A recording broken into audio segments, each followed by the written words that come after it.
ও মাই god, এইবার মঞ্চ কাঁপিয়ে দিল আমাদের মেগাস্টার শাকিব খান। মেরিল প্রথম আলো পুরস্কারের ইতিহাসে এমন ডেয়ারিং লুক আর পারফরমেন্স কেউ দেখছে বলে আমার প্রিয় দর্শক, আপনাদের মাঝে খুবই একটি গুরুত্বপূর্ণ ভিডিও এক্সপ্লেন করব, তাই সকলকে অনুরোধ থাকবে এই ভিডিও দেখার জন্য।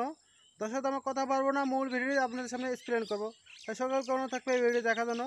মনে হয় না ব্ল্যাক স্যুট পরে তুফান গানে শাকিব যেভাবে নাচলেন, একদম হলিউড বলিউড কেউ পেছনে ফেলে দিলেন। আর ভাই, শুধু নাচ না, শাকিব খানের সেই এন্ট্রি দেখলে আপনার গায়ে কাটা দিয়ে উঠবে। এক কথায় বললে পুরো ফাটাফাটি হয়েছে। ঢালিউড ইন্ডাস্ট্রির সব তারকাই এই পারফরমেন্স দেখে উঠে দাঁড়িয়ে তালি দিচ্ছিলেন। এমন কিছু কি আগে কখনো দেখেছেন? শুধু তাই নয়, শাকিব খানকে এই ইভেন্টে দেওয়া হয়েছে বিশেষ সম্মাননা, যার মাধ্যমে প্রমাণ হয়ে গেল তিনি এখনো ঢালিউডের রাজা। বলিউডের আইফা অ্যাওয়ার্ডের মতোই ঝলমলে গ্ল্যামার্স ও হাই লেভেলের আয়োজন ছিল এই বছরের প্রথম আলো পুরস্কার।